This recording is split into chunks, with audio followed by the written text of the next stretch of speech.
why are they beginning with we don't know much? Like, shouldn't they know? The approach is to say that I don't know.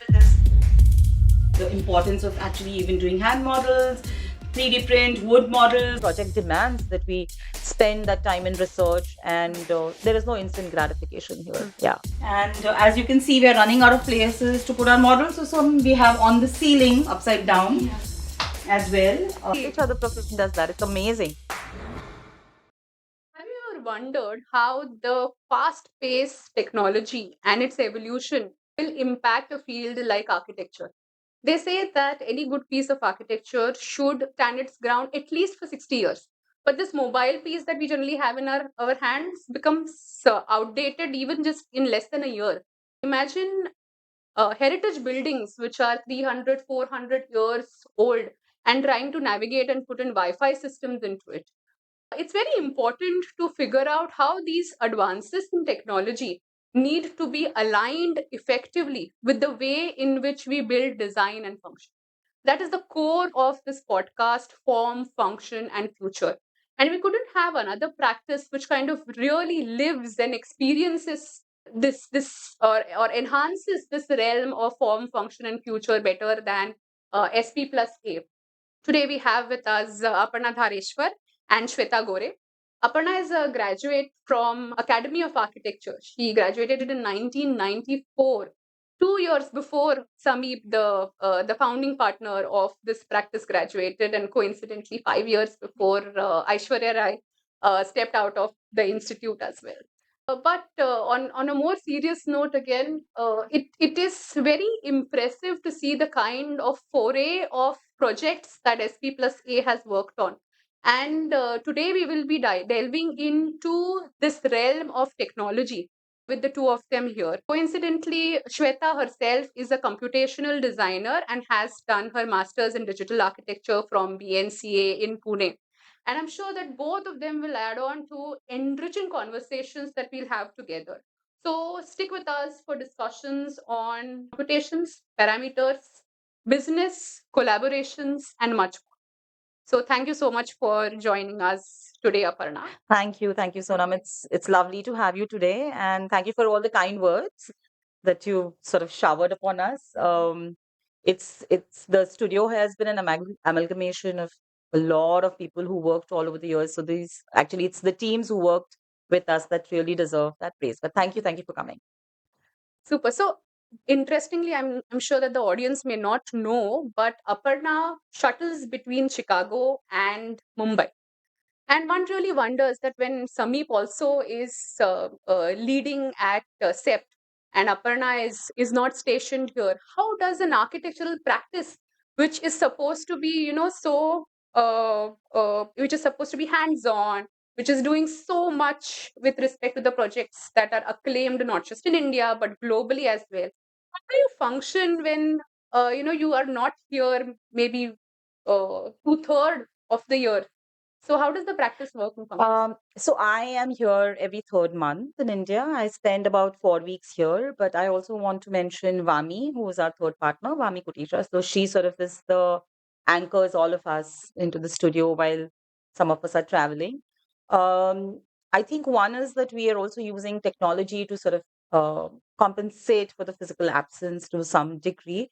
But I do believe that physical presence of does add a lot of value, and that's not something that you can do away. As much as technology is prevalent in the way we practice, I don't think it can be 100% replacement for people actually working and sitting in a room, because you're also kind of your body language, that it allows for more impromptu conversations to take place when you're together. That said, we are using Zoom, where we have something called a virtual studio. So everybody sort of logs in wherever you are, in whichever part of the world that you are. As you're aware, Sameep also travels across the world for lectures, and Sevami is also doing site visits, something. So we use that as a sort of virtual room in which all of us, or whoever needs to have some conversation with any of us, sort of congregates, meets. So I think that's sort of helped. And I think as a team also, I think we've sort of, it's just so happened that very like-minded people are in the team. So, a lot of things it's sort of understood. We have great chemistry between everybody. So that also helps. So I think we've kind of, it's a mix of sort of technology and good people on the team. So yeah, that helps. I'm sure that you being in Chicago would add a lot of value to the way and the processes and the functions of the office also. So Yeah. any light that you'd like to I share? also taught for some time in America, so that also sort of helped, got a sense of how education works in those sort of universities. What can we bring? Then, of course, going for events that happen in America gives you an insight into what is happening in that part of the world. Though, of course, we're so globalized. What happens in the West is no more sort of not a it just how it is. So, but yeah, I visit sort of events. I'm going for lectures there. So I think that sort of exposure also, brings some value which I can bring forth here, or publications, for instance. So the kind of books that you get there. So stuff like that, or even like say materiality that get to see there. The things that are happening there. It could be like mass-produced timber, for instance. I'm getting to see buildings that are built with that. So those sort of experiences I can bring here, having had like a more personal experience, and it's not a heard of sort of anecdote. Then in terms of materiality, for instance, we use a lot of, at some point we were experimenting with concrete and faceting concrete to make models, study models. So it was interesting to get that when I'm coming here. So, yeah, so stuff like that. Yeah, it's So been it's a interesting. good thing you kind of brought out both the pros and the cons of having a setup which is virtual in identity, but also global Yeah, in terms of how it functions and draws in ideas from across, or the best practices absolutely. from across the globe. But I'm sure that like communication is something which is crucial and critical when it comes to the execution of a project. And although when you mentioned that Vami is completely stationed here, she may also be on site visits. So I feel that the three of you, with your coming and going into the office, and the office which is like a practice of 50 plus employees, how does the communication between the three, top at the Yeah. leadership level affect or influence the way in which the practice runs? Are there days when Vami is also not here, Samit is not here, and the system or the engine has to go on its own? So what have you done to ensure that there is good communication, not just between the three of you, that synergy, like Yeah. can you share something about, and also about between the studio? Yeah. So the three of us, see, it's not like there was a job opening and then I applied and then Vami applied and we said, okay, now we are partners. We've kind of evolved with the studio and the studio has evolved with us. And that's true for a lot of people who have continued to work with us for, multiple years, people who have gone abroad for masters and projects, come back. So, uh, because of that, I think our modes of communication or the way we talk to each other is also evolved, and we kind of dovetail into each other's weaknesses and strengths. Each of us sort of works on our strengths. We continuously work, help each other with the weaknesses that the other may have. So that communication sort of just becomes more and more robust. So that understanding and synergy, like you said, becomes more and more. Again, with WhatsApp, you have your phone with you all the time. You have, so that those devices of course help. We've always been a studio that has embraced new technology forever. That's been one of the sort of mainstays of how we think. And as far as the teams are concerned, I think we do have a set of systems that are underlaid, have been underlaid for a long time. And again, there are WhatsApp groups. So the leadership, even within teams or the seniors, so they've used those systems, because once you have a system you can build on, Right. and that sort of gives you the freedom to experiment. Like you can't have um, experimentation without some sort of fundamental grounding.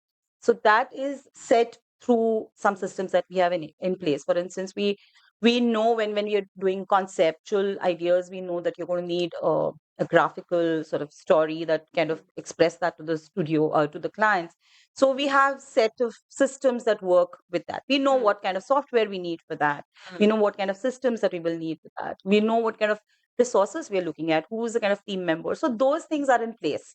We don't have to reinvent the wheel every time we get that. The reinventing is left for the main part.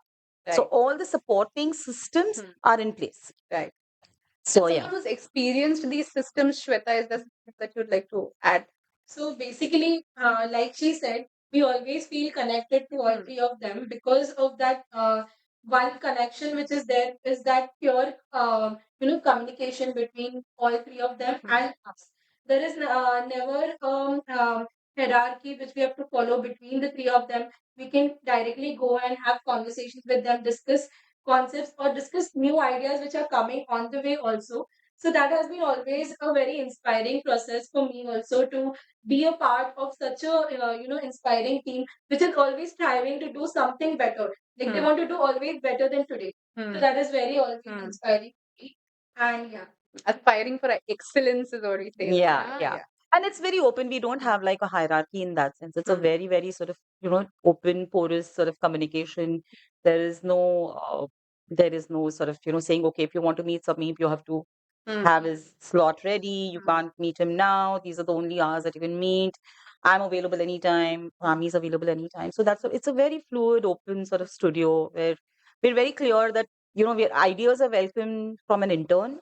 Ideas are welcome from, anybody. In fact, we don't have our office support staff today in full strength, but Sumit, who works with us, he's also sort of, Hmm. yeah. So it's very open. So I think that open communication Right.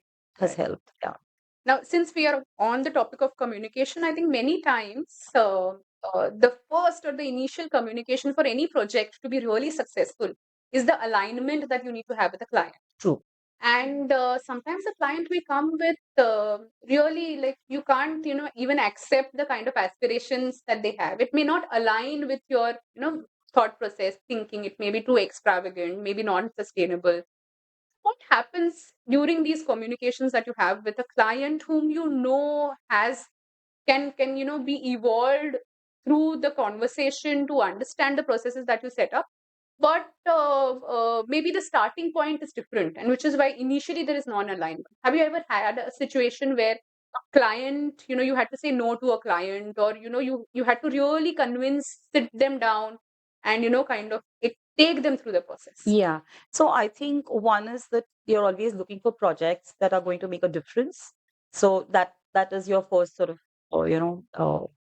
checklist. Hmm. That is it something that's it's a different sort of project, or slash the client wants to do a very oft repeated typology but wants to make a difference through he has the enthusiasm, Mhm. or and I think we all need to be educated in different realms of our interactions. So I think if we feel it could happen that you've got a client who you aligned with on day one, but in the middle of it somehow there is a misalignment of. So I think at every point you have to be very open. We have to be very open, and the client has to be very open to being educated. Though I mean it in a very sort of not educated as a structured, but open to the possibilities. Now, sometimes the tools to do that may vary. It could be a mock-up, it could be Hmm. a model, it could be a VR walk. We've also used what is that? Oculus? What is it? Oculus, Yeah, yeah. yeah, we've used Oculus sometimes to make it as real, because as architects, sometimes we just assume that visualization is something that everybody is able to do. Hmm. So sometimes it helps, but I think also walking the client through your ideation or your way of thinking and what your Hmm. your intention, I think helps. And if it is done with a with the right intention, I think you are able to convince your clients. It could be as simple as choice of materiality. What you're looking Right. at is probably more expensive. It's Hmm. beyond the budget. So you will have to sort of have a very open conversation with the Hmm. client where you're saying, yes, I understand there is a budget constraint, but if I do this, we will compensate it in some other way. So you can't say you have to spend money. So you have to sort of convince them, and you also have to be convinced. It's not like you're pulling a fast one on anybody. You want to convince them that yes, but if you do this, these are the other Right. things that you can sort of make up with. Like for instance, if you're working with real estate developers, for Hmm. them FSI, the number, it's a Hmm. completely number game. So we've had many sort of such interactions where we have been able to prove to them that design also brings value in the Yeah. commercial sense. Right.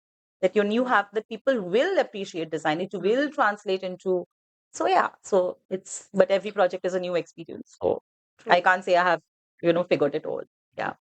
So true, but when a client comes and you really need to onboard them to the philosophy of SP Yeah. plus A. No, what do you do? What is the first step that you? Uh, well, there is a lot of informal sort of conversation about understanding the client's as a person also, because you want to have that rapport as you go along. But primarily, I think what we try to convince them, and which is why a lot of times we insist that the first meeting be done in the studio, because the studio sort of embodies our principles of working and design, our philosophy. It's there in the space, it's there on the walls, it's through the models that we make, or it's through the way people are interacting with each other. It's could be as simple as, you know, the spatial quality of the studio, where they kind of get to actually understand how our processes work, that we had a that architecture for us is a very rigorous design process. So when they realize that we invest, and when we say we invest, they can see it in action with their eyes, with sort of examples, illustrations around them. I think they understand where we are coming from. Right. That for us, it's not a cookie cutter. That it's because we've done 10 temples, we do the 11th one, and then it's like, it's not. For us, it's again our first temple, right? So when they see examples of that being illustrated, or, you know, I think they understand, they get an insight into how we're working. It makes our sort of argument more easy to sort of, yeah. So right now we're sitting in one corner of the studio, and I'm sure that if we would actually take a walk through the studio with you, we may really experience it from the Absolutely. lens of the client to really understand and internalize the Absolutely. processes. So if it's all right with you, we'll just step out for We'd a love while, to. and you know, like Yeah. we could literally do a Kyuki Saas Bhi Bahu Yeah. cameo. Yeah. I can To do a enter. namaste when I open the door and bow down or something. Yeah. We'd love to. Why not? Hi, Aparna. Hi Swaram, how are you? Good to see you. Oh, let's begin our role play, and you can take us through how a client actually experiences the work Okay. and the services. So I will try to pretend you're not a friend and just a client. Come. The conference room, and whenever we have meetings with clients or with a whole big team of, say, consultants, and typically this is the place where we do it. We have a projection screen that we pull down. We have a short throw projector here. So this becomes our VC room. We also have a lot of materials here, or space of materials to keep to display when the clients come. You can see some are already here for a meeting that is going to happen next Thursday. And as we get more and more samples, they'll start sort of being kept here. This is the illustration that we did for Humpy Art Labs. This was displayed on a 3 meter by 7 meter panel in Buenos Aires. Took about 2 months of very hard work with the interns. And yeah, this is it. This is also a place where we eat food and we all bond and we have fun. So this is a fun space. yeah, so Poonam, this is our basement. This is the place where the bulk of our model making gets done. We use model making not just at the last stage of the project, but also during the conceptual stages, during the schematic stages. These are, of course, we have a lot of people as well sitting here. There are some groups working out here. But as you see, this is a study model that's being done, for instance, for a residential project in Mumbai. This is a 3D printed set of models for one project. So like you can see, a lot of design iterations get done and they're validated through the 3D printing agency that we outsource it to. A lot of process models here as well. None of these, I want to say, are finished models. So a lot of process will still needs to get done, will get done, and I can't stress more the importance of actually even doing hand models, 3D print, wood models. You can see styrofoam. You can see some are laser printed. Any particular model, Shweta, you want to kind of point out This to? is a styrofoam model, or even this, where we are experimenting with different roof options and how the spaces will look alike, and like, yeah. This particular model is where we've done for examining the context that the project is cited upon. This is one of our very, very early experimentation on an interior project. This is a model that we did for the kind of seating that we would want to have, so on and so forth. About 10-15 people sit in this space. And as you can see, we are running out of places to put our models. So we have on the ceiling, upside down, as well. You can see some of the models that are put up, which are again all study models. So a lot of interns get to work on making the study models.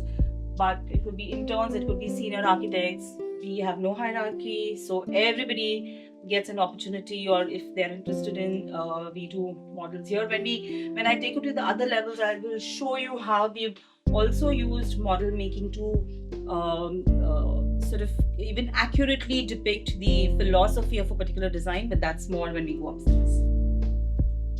This is the first floor. This is where bulk of our team sits. We have some models out here. This is the model for J1.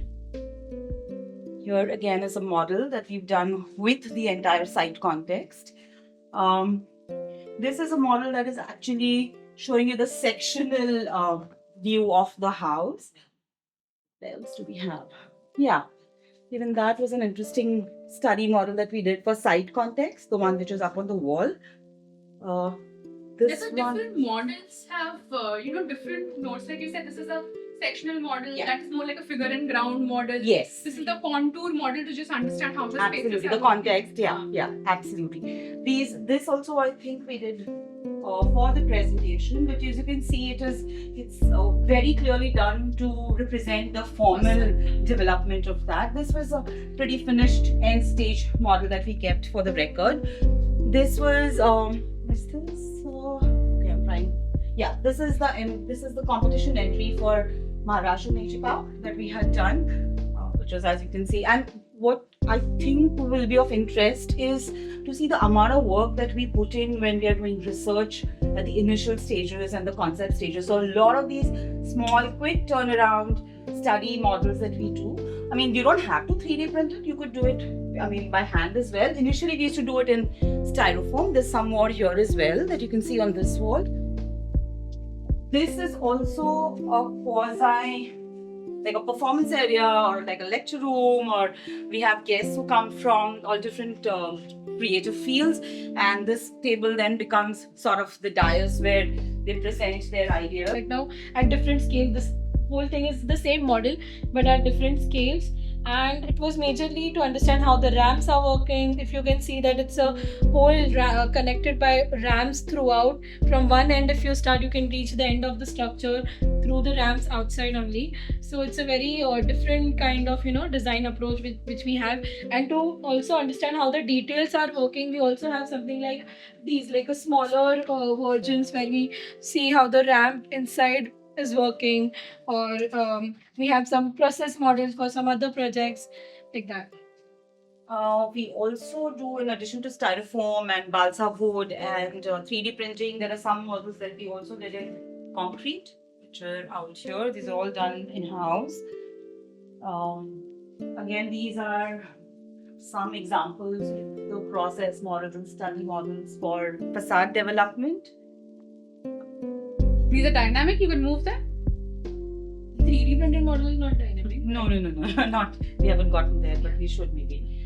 Then these are some diagrams from the book that we have also published, and more about that as we go to the upper floor. So this is also another model that we did during the initial conceptual ideation. This is a model that's been made in acrylic. And what I actually wanted to talk to you about was this picture. This is part of the research that we did when we were commissioned for a social housing project. This is a picture of a chawl and kind of captures the proportions of the chawl as well as the community bonding that gets done in a housing project such as this. As a result of, at the end of that particular research endeavor, we sort of published these two books. It's called How to Build an Indian House and Decoding Mumbai. These are available for anybody to pick off Amazon, and this is great reading if you want to know about the social housing that is currently or was in Mumbai. But most of these structures do exist, so do see if you can reach out and get these books for your study. Here, as we move up again towards the second floor, these are examples of how we use parametric design and the Voronoi feature in Rhino to develop the ceiling. It was the ceiling of a restaurant, and this is an illustration that we did. It's part of an illustration. The actual illustration was 3 meters by 7 meters. for the Hampi Art Lab that we've just completed in Hampi. This again is an example of how we choose to sort of illustrate our projects even after they're over, borrowing from the local style of illustration or renders or craft or what have you. And this is one of that. It's far bigger than what you can see right now. Some of it I will show you when we go to the conference room. Come. This is the topmost level of our studio. We have some of our team members sit here as well. And we have 2 cabins here.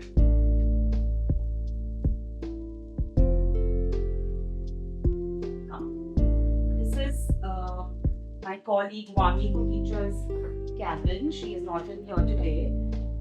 But this is pretty much where a lot of our brainstorming and our design conversations happen. We use this to discuss. Shweta, you want to just show like how we typically sort of have our design conversation? We want to edit something, we just sketch on it directly and We have a also, one-to-one yeah, and conversation. this is also something that we connect to on Zoom. So I can sketch on it from Chicago, and if Samit is not in town, so this is a great sort of feature that we use on a, I think like 90% of the time we are on this to So it sort of allows you to fulfill- have your hybrid game.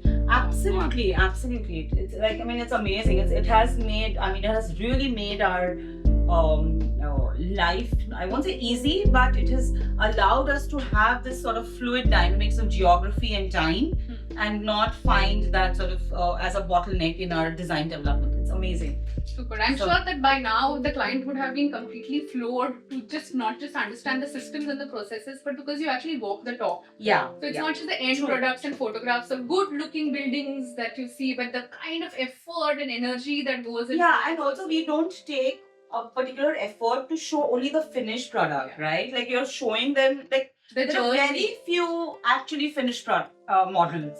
There's only I think Jetwan and maybe few more. Otherwise, most of them are all study models, process models. Some are just ideas that we just wanted to try. They would have never been sort of seen the light of the day. So all that sort of is out for display. So what it does is it really fosters this creative atmosphere and environment where you are in a more risk-taking sort of mindset, and you are willing to go out of the boxes that we have kind of this constructs that we've been used to. I think it helps you because just the spatially it's not just for the clients, it's even for the people who come in. It could be a friend, it could be or somebody who's just checking out the studio to see if they want to apply. We have so many people who walk in and say, can we just take a look at the studio? And so it's yeah, it sort of embodies what we sort of stand for. So yeah, that's what it is. And it kind of helps you also ground your ideology and philosophy for the further conversations you want to have with the client. Absolutely. And that said, it's also a constantly evolving atmosphere, right? We are moving models, we are putting new models, we are taking out old models, and it's not been unusual where we are brainstorming on a particular model and we are like, hey, let's get that model from there. And then we get that model, and then that becomes a starting point for another thread. So yeah, so this is a repository of our ideas on display for everybody to see. In short, yeah. Should we? And this is of course Samit's. He's not in here today, but as you can see, he's an avid reader. Oh wow. So what you will get is a street view of an. You have to look Here, this. here.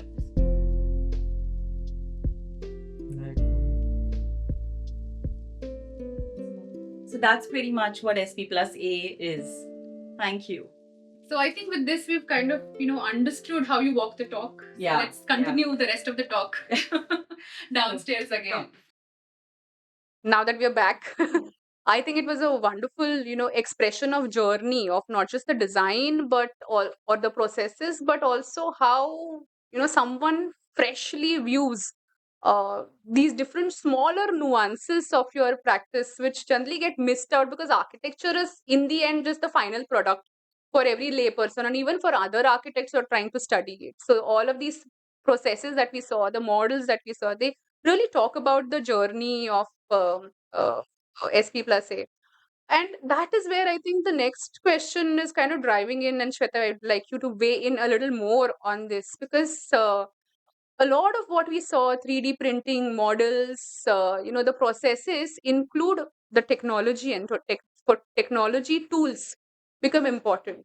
So can you shed some light on the tool chains that we kind of follow in the office and how that leads into the design process? Sure. So basically, whenever we start with a project, we are always open to endless ideas where we start sketching, we start with research, we do a lot of research when we start up with the project. And then that eventually guides us to our process. And while doing the research, we also do a lot of experimentations. We do some mock-up models. We do even the Rhino models, and then that process then shifts to softwares where we do number of iterations on Rhino with the help of Grasshopper. We try to create and visualize it in from different angles, from the angles of a viewer, from angles of a person who's going to use the space, and then eventually when we have a certain form and the whole thing formalized, then we start going into the process of detailing it out. Then the drawings come into picture, and at the end the execution comes in the picture. So if we had to just understand the kind of chain of tools, so let's say you begin with which software, or like you said, you begin with sketching Yeah. first. So it's really the hand and the Yeah. eye as the tool, which is the Yeah. first. And then what happens? Then there's a lot of research which we do. We do a lot of learning and reading, which will be backed up for the product which we are gonna at the end form. It is the backup for that. So basically, we endlessly research about the site, about what is the client, also about what type of materials we're gonna use, about the context of the project, all that. And then we try doing iterations using Rhino and Grasshopper to create a number of iterations. And So you then, never begin with yeah. AutoCAD as the first thing. No, 2D no. is not how you. Yeah. Because I think it helps to visualize better if you Because your visualize base is in 3D. also models, no? Yeah, So then. yeah. We But also do live depends models. on typology, right? Yeah. There are some projects where you would want Right. to kind of have, but that is just to kind of get your modalities in. Right. And then, like she said, it's predominantly Rhino and 3D. Yeah, go ahead. Shweta. Yeah, and then once it's kind of formalized and finalized, then we move to CAD to generate drawings and move forward to make it into a GFCs like that. What happens when you have really complex structures and you need to kind of put in the structures, the MEP, and all of these different elements to ensure that the building doesn't just look pretty, but it also functions Functions. efficiently. And not just towards the end, but even in the building process, like you have BIM. So BIM kind of helps you do all of this Yeah. this real life. So is there something that you ensure as a studio? So because our designs are sometimes also evolving throughout the process, like till we reach the end, it's kind of evolving many a times. Mm. So the coordination also goes hand in hand. Like when we are designing, sometimes at the same time the coordination is ongoing with the MEP consultants and all that. So it's pretty much that, and we try to put it everything in our models so that we understand if there are any clashes, and there is also CAD involved in this. But yeah, basically we try to merge everything to make sure that there are no clashes which are left behind in this process. But at the same time, we also understand that the site team is someone who is going to see this for the first time, and they are only having the drawings in their hand. For them to visualize or for them to imagine how the structure is going to be, we also share different sections to them. We also share 3D sections with them for them to understand how the space is going to look at the section, and also the 3D in the background. Then we also have something like a link which we share with them on the site. With the link directly opens the model, and they can view the model directly from their phones. So basically we are using technology for them to just make sure that they visualize what we are trying to visualize, and they build as we want, and not something they are not confused basically. Shweta, just visualizing this while you are talking becomes very difficult. Is there a project that you can share with us and we could, kind of explore it? So I will just show you some example of a project. This is a high performance center that we are currently, it's ongoing. So I will show you a part of which is already on site built. So if you see through my screen, these are some kind of details or sections that we share with the site. for them to visualize what is happening exactly at the section. Because when we share a CAD section like this, they will not be able to visualize what is exactly happening in the space. So for them to visualize what is happening in the space behind, we share something like this from our Rhino models for just them to visualize. This is not like a working drawing where we are giving them dimensions. This is more of visualization what we are trying to help them with. So these are few examples for that. So they have clarity on the end structure, Right. or the kind of way in Right. which the form has to evolve. Right. I will also show you one more thing, like a link which I have mentioned you. So if you see, this is like a link model which we share with them. Okay, I need to. Okay, yeah. So something like this opens on their phone where they can just turn around in the model, zoom into a space and just understand what is happening. And they basically can't edit this model, but it's like a viewer for them to understand if they are stuck at some place and they want to see how is the end product gonna be. They can also have something like So they this can cut by their hand. sections themselves, Yeah, and yeah, then yeah. whenever they're building Yeah, anything, they right, right. So this is also one of a very interesting tool which we eventually found out when we were researching about, because they don't have a laptop or they don't have a viewer on the site. So what can be a very basic tool is their phone. Android phones are now everywhere. Every So this is a free person has. software. It's a free software, so they can just use it. What's the name of the software? It's called Speckle. So you have to make your account and then upload and all that. And So this just is to with add, this. add to that, sorry, just to add to that, I think you're also what she's able to do is go beyond barriers of language as well, Yeah. right? Because you might be in some rural environment, or you might be in a place where they do not understand English, or they don't, or you don't understand their local language, for instance. Then this is literally like something that, because even if you gave a drawing, you wouldn't know if the laborer can read English, right? You would Right. still, there'd be another couple of layers of sort of Correct. agencies who sort of still translate it. But this kind of just makes it so easy. I think so they've done a great job doing this. So actually, that was my next question, to understand whether this is the property of the artisan or the worker who's at site, or is this with the site engineer or site project manager or someone? And then they kind of show whenever there is a problem with progression, then they kind of go up and show, okay, this is how it's supposed to look. Pertaining to this model, we actually kind of keep it open. We share it in our site WhatsApp group. So anyone and everyone who is a part of that site team is have access to this model. Yeah. Because we don't know at which point a PHE team will need help of this model. So they can just cut the section and visualize that pipe also at that time. I think one of the previous questions that I asked you about, gaps in communication, this is one of the easiest and the Absolutely. simplest ways of Absolutely. reducing any gap that may come. And there is from our end also, we are sort of uh, displaying a quality of transparency, right? Yeah. That here, this is it. That it's because in your drawings you could easily sort of maybe either sort of overlook or not be able to sort of represent a particular detail or a particular situation. But with this, it's literally like, here, this is what it is. Correct. Like, this is like literally one step short of having the actual building in their hand. Correct. So it's as good as. And it also shows them that the complete vision is ready. This is what you need to align with.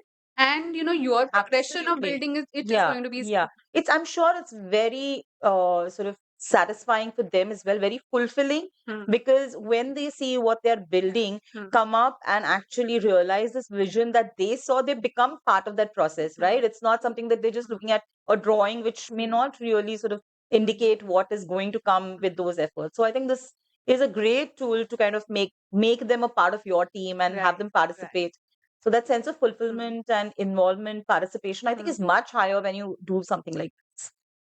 In fact, in one of my conversations with architect Geeta Balakrishnan, who's walked all the way from Calcutta to Delhi and just explore all these smaller lenses and nuances of architecture, she said that once she stepped into a site and casually asked a construction worker, "Ki tum bana kya rahe ho?"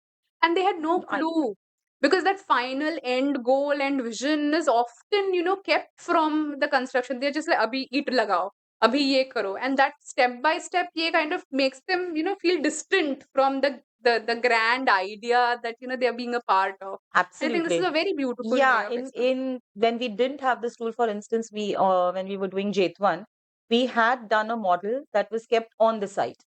So they always had that to refer to. So yeah, you're right. Involving the the most common denominator, so to Right. say. If he is part of that process, then it definitely will only enrich your project. True. I think from this very deep technologically engrossed segment, there is another, identity of SP plus A that also needs to be celebrated. And that is the fact that you're very grounded in terms of how you approach any project. I've heard you and even Sameep say many times that, you begin with this idea of we don't know much. Yeah. And it's very humbling to think of a practice as established, set up, and as revered as yours amongst the fraternity to say that why are they beginning with we don't know much? Like, shouldn't they know before they're setting? So, can you shed a little more light on why you feel or if you feel this is what sets you apart from other practices and other works as I don't want to say that we set ourselves apart from anybody, but I think that would be very, very sort of pompous, because I think there are amazing practices in the country who are doing different kinds of amazing work as well. Just that different people have different ways of sort of getting there. That said, I think the approach is to say that I don't know, because literally the more you know, the less you know. So it's that sort of, to use that cliche sort of phrase. And what it allows you to do is opens up your mind for infinite possibilities and opportunities that may come. If you're looking at, if you get up and say, okay, this is my vision, then it's complete, then what you're doing is you're completely obliterating the relevance of the process. So to start with saying that I don't know what I want to be doing allows for a very enriched process to take place.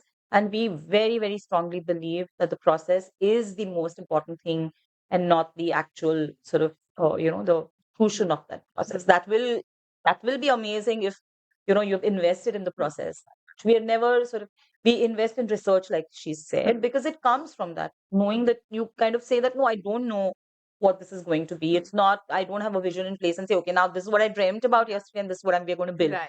It's never like that. In fact, in so many instances, I think we've sort of been very happy with particular sort of idea and closed it, and then felt, no, we're not very sure whether this is the right sort of approach, and not hesitated to go back 10 steps back and sort of start the process again, because we feel that, no, there is so much more that we don't know, and the project demands that we spend that time in research, and there is no instant gratification here. Yeah. So that's where I think it I comes think from. for me, the most interesting aspect of your practice came in a few years back when all of us got this invitation for In the Name of Housing as a exhibition. And I expected your projects to be displayed in that exhibition. And later I realized that it was your research which you kind of brought in and put out, because that is a reflection of, before I get into housing, let me first understand how people live. Absolutely, absolutely. Yeah. So research is a very strong vertical that we have within the studio. And these different, for instance, we do some work even for the city with other architects. So collaboration has been as much as we embrace technology, and that's something that's part and parcel of our sort of thinking and principles and philosophy. Collaboration is as well. And yeah, but coming back to your question about research, we had actually got a project. We got commissioned for a social housing sort of project. And when that was our first sort of foray into that typology, and we realized we needed to understand how the city was looking at social housing. And that's where that thing, that idea started. And we had an amazing team that went out into the studio, went out into the city and looked at all this. And really, I mean, it is humbling. It is humbling when you look at what the city already has and what it has been building. And most of that may not be any celebrated architect or design firm which has done that, and what people have been able to do and how they've been innovating, what are the circumstances in which those got built, how do they work, and where in that sense we've lost sort of that, that quality, or that sort of feature that the city inherently has, and nobody has actually just stopped to look at what we could learn from what is literally in front of our eyes. So that was where the research sort of took off. And those, of course, I'm not sure if you're aware, we've got 2 books that we published. But again, like I said, the process was the important one. It's not like we set out to say we want to publish 2 books. but we felt there was so much body, and we felt that a lot of people could, sort of benefit from reading those books, which is why those books are out there. It's a great reading, I may say myself. But yeah, it's been a very, very very satisfying, I think, venture to go into research, and especially in the housing part. It's very inspiring to see how participation itself becomes a part of your core process of designing. And one project that really comes to my mind is Jetwan, where it was not just, like the client is different, the user is different, and then all the negotiations that had to happen around it.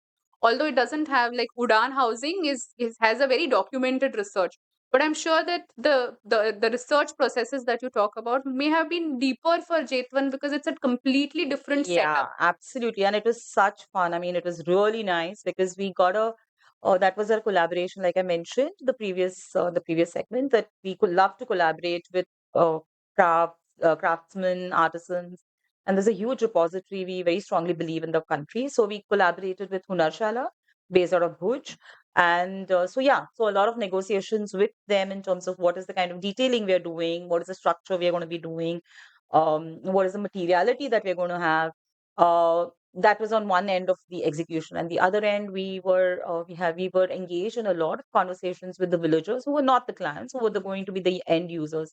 It was a CSR project, so it was a vocational sort of training institute, plus meditation. So there was a lot of importance to that project given the social fabric of that region.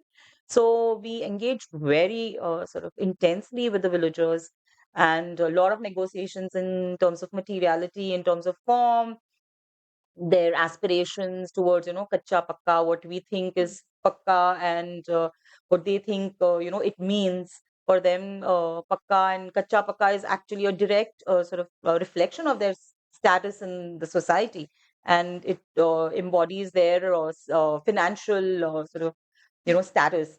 So we had for our, I mean, whoever has seen Jetvan would know that we've used sort of rammed earth, but it's not totally rammed earth. It's a combination of fly ash, which was a waste from the factory next door. We used stone dust, which was from a quarry nearby. So that sort of material, then the form, with the way it was, there was a lot of sort of, we needed to engage with them. Again, goes back to convincing the client, and, just circling back to the point that you were discussing in the beginning, where we had to then do a lot of mock-ups. We had to actually do mock-ups of the material, have them feel it, make them understand what it means, get them to understand. So you're talking to villagers who are probably not even school educated. Right. So they are your clients at that end. So we used a lot of these tools. Like I said, a model of Jetwan was kept on the site at all time. Prints were available on the site for anybody to come. We've even had discussions with children of the villagers come into the site when we are constructing, and them actually playing with the model and seeing how it would be, and kind of. So it was a very, very engaging sort of. So yeah, that's if I don't know if I answered your question. You did talk about participation and engagement with clients, but with respect to your interactions, more specifically with the end users, are there any anecdotes that you could share with us? Specifically with Jetwan. with Jetwan, yeah. So the initial idea was that we would have thatch as the roofing material, and the form was a pitched roof, a typical. So their imagery of a hut was so strong and so associated with somebody not being very financially comfortable, that there was a lot of pushback on this. Then we had a community sort of town hall sort of meeting where we explained to them what it meant, and they were okay. But we had to come back to the studio. Went back to the storyboard, and then we looked at, of course, the sections. Then we were informed by their sort of understanding of what that form means. So all that together, the form, if you were aware of how the Jetwan roof was, it's an upturned sort of like a butterfly roof. So that was an amalgamation of all that design process and that interaction with that. So yeah, so their aspiration of how we don't realize how people perceive what we think. Oh, this is a material for us. We are romanticizing maybe adobe walls and stucco and thatch and all that. But for them, it has very different connotations. So that was a big learning in doing that. We've also had participation from the laborers who worked on it, where the I think, in fact, if I'm right, the lead woodworker, carpenter, the craftsman actually was an 80-year-old man who was on site and who was directing how the structural framework must be done. So that sort of engagement, I think, on Jetman was amazing. That one-to-one with the users and with the guys who were executing it. Yeah.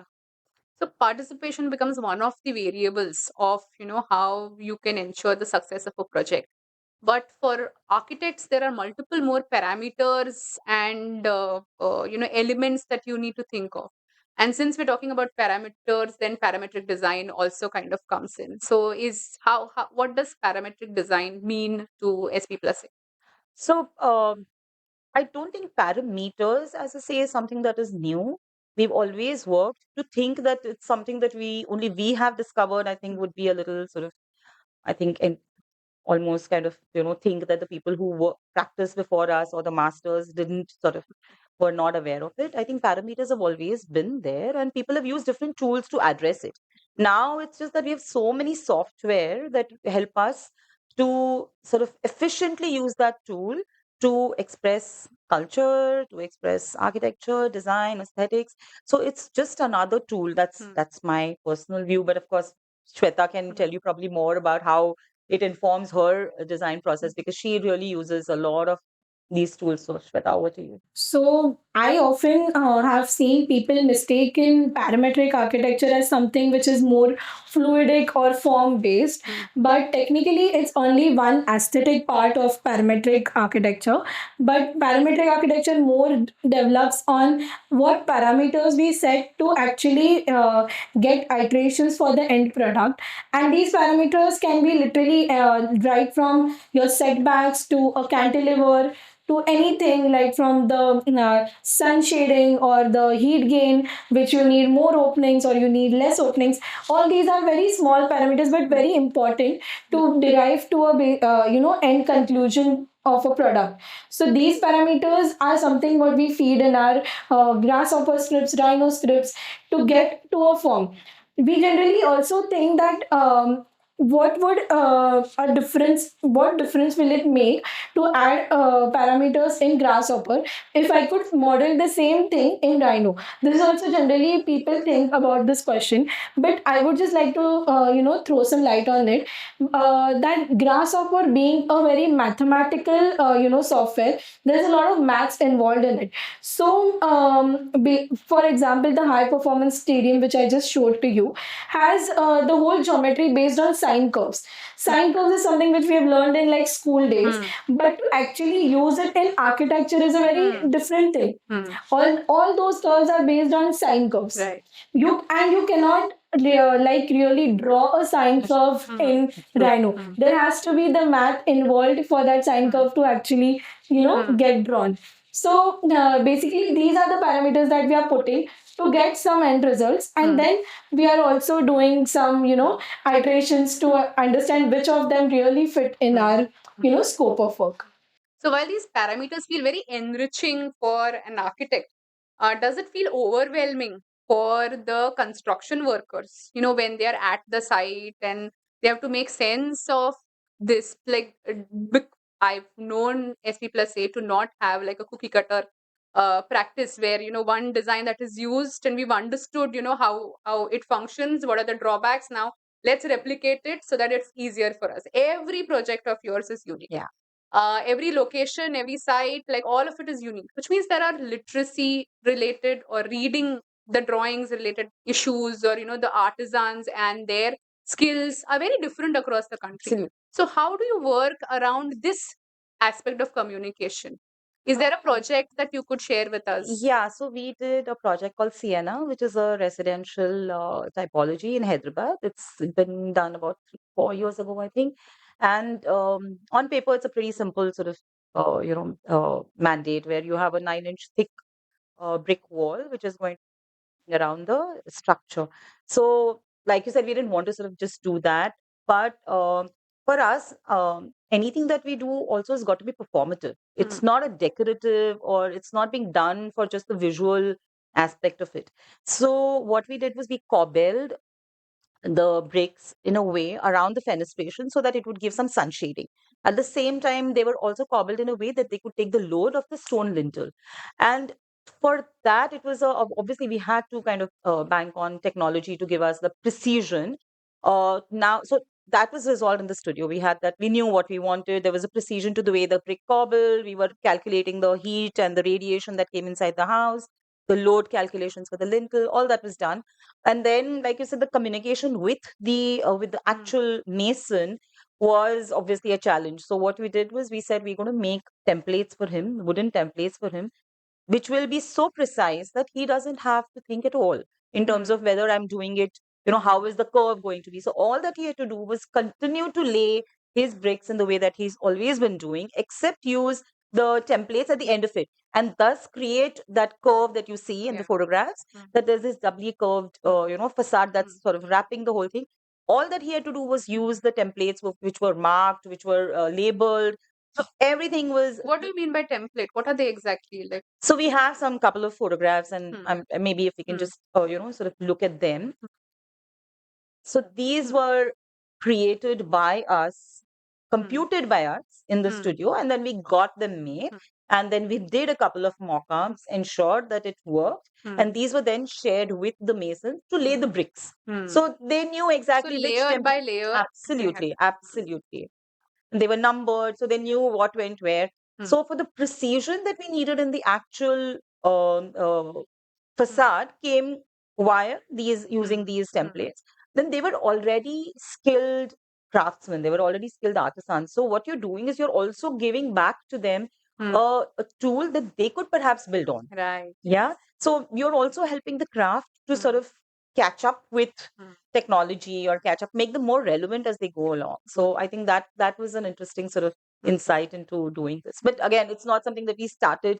It's all part of the process. We said, okay, if we have to do this, what do we do? And then it was a problem solving sort of exercise. Right. Problem solving generally, includes a lot of iterations, right? So, something works, something doesn't work. So, how do you, kind of balance it out? Because I'm sure the client will come to you with a very fixed budget. कि इतना पैसा ही है, and then you also have to say इतना पैसा में इतना ही मिलेगा. Yeah. True. But I'm sure that your drive for excellence kind of pushes the boundaries somewhere. Yeah. So then, as a business model, as a setup where you have these 50 employees that you have to take care of, you have to manage the budget there at the site. You have to ensure that the timeline is smooth and effective and all of it. Because all of that kind of coordinated. Yeah, so there's no one answer to it. It's a lot of things that we together do that ensure that we are meeting the deadlines and the budgets, timelines that the client has mandated us from the beginning. And when we go into the project, we are not under any impression that we are going to be able to sort of shift those goalposts. So a couple of things. One is, like I said, the systems that are in place for the things that will not be moved, like the way you do your documentation. That is a set process. We know what layers we are using. We know what documentation means. We know where the sections should be taken off. What is the information we need to capture? Then we are looking at Rhino not just as a modeling tool, but we are looking at using it efficiently in a way that we can also use it to convey to the client, or to the these, like Shweta showed you, those sort of tools. So what we're doing is, because we are aware that our design process is investigative, it's not linear. We are going to need the time that we need to kind of get to that idea, which we can finalize and then further flesh out. The latter half of the process of bringing it to fruition, we use all these tools. The efficiency builds into that. um, that is one part. And then we also go into micro planning of documentation, where we're saying, okay, if we give this set of drawings, the work on site can start. For instance, maybe we start with this part of the process, and while they're doing that, let's investigate this. So we're juxtaposing a lot of processes, perhaps, which may in a typical timeline or a typical process might have sort of chronologically, Right. sort of occurred, but we do then sort of help the client in simultaneously having a lot of processes take place so that we can compensate whatever we think the Correct. time that, Correct. yeah. I mean, that is the intent. Because that was going to be my next question, that, for many clients, time is money. And Absolutely. when you say that you have to work on iterations, you have to say that, these are multiple mock-ups or drawing models that we worked on, and this is not working, this is not working. And creativity is not a straight-jacketed process, na? कि you give me 5 days and उसमें मेरा design पूरा ready हो जाए. So there, and because there are these negotiations, not just with your processes, but also with the collaborations that you're doing. Absolutely. It's not just SP plus A. Sometimes you said there is Hunar Shala, there are these artisans Yeah. that you have to work with. So, do you have all of this mentioned in your contract? Because what happens if you, kind of slide off, or you do not follow the timelines that have been expected, or is the client onboarded in such a way that this becomes a clear, non-negotiable part of the design process? Yeah, there is just one sort of tweak that we've done because we understand that the process may not always be linear. We build in this sort of clause where we say the concept and schematic we will keep toggling between these two stages. So we're looking at the summation of that stage and not as saying concept is closed and schematic is closed. We may say concept is closed, here we're at schematic, but we may want to go back to the conceptual stage again to work out an aspect or maybe the whole project again. So that sort of buy-in has been got from the client at the beginning. So they're very aware that this is built in. The understanding is also that we will obviously not go off the charts in terms of the bigger timeline and compensate it. And then like the systems that we have, which kind of take care of the other part of the other stages of the project. And another thing that I should definitely sort of congratulate the teams that we have for is that we have a very good sense of sort of team player, spirit in the studio. So if somebody needs help, people jump in, people will help you with the script. Shweta has often sort of jumped in just because she's seeing somebody struggling with the script. She will jump in. Somebody has, a couple of team members who are good with a particular software. They'll say, why don't you have him? I will figure out. So I think all that sort of helps. So yes, there is that contractual part allows us that a little bit of play there. Right. And then, yeah, that's pretty much So it. this beautiful teamwork and collaboration that you have, not just with the client, like the proposal was just a means in which how you would negotiate with the client, but the way in which you have these collaborations externally, how you collaborate internally within the team also. I think that's leading me to my last question: that how does SP plus A hire? Like, I remember once you told me that there are around 50 odd interviews that you have to conduct in a day, and that's quite a lot. I'm sure that there are many people for internships and for positions of architects who would be kind of applying to you. So what processes do you follow? What do you look out for? So, look out, of course. So, let me just go back to how we actually start the process. Is we get applications through our email with a specific email ID, and then we have some shortlisting processes where whoever, it could be Sameep, it could be me, it could be Vami, we run through the portfolios, we take a look at it, and we have a shortlisted sort of a number of sort of applications. And then we set up interviews. Typically, it's me and another associate or somebody who would join me on those interviews. So Ayushi, her name is Ayushi. So between Ayushi and me, sort of organize the whole thing. It's quite a rigorous process. And then we do these one-on-one Zoom calls, or sometimes it's in person, depending on where they are located. And what I think I'm looking for is somebody who is a team player, who is curious, wants to learn. I think these are the three things that really I am looking for at all times, because while of course there is a standard list of what software do they need, what how proficient they are in that. So my personal opinion is that you can learn any software if you want. So that may not always be the top of my list. If it's there, it's great. Then obviously there are chances of kind of getting absorbed faster, because if there's a project that where there is no sort of allowance for anybody to learn a project, then I may sort of choose one over the other. But I would still, if there was a situation where I feel that one person has a temperament of curiosity, learning, wants to learn, wants to move ahead, striving for excellence against another candidate who knows the software but doesn't show any sort of aptitude towards the qualities that I said, then I would go for the first one. So for me, I think that sort of is something that I'm doing. A team player and great temperament. And team player, like I said, we are collaborating all the time. Right. Plus, there's no hierarchy in our studio, right? And what an intern does and what a fresher architect or what somebody has experience as Shweta does, there is no really great difference in that. When an intern comes, it's not like we have some specific, sort of roles for them and this is what you're going to do day in and day out. It's nothing like that. We're looking at what they have. We're looking at what they want to develop also and give those sort of tasks within a project.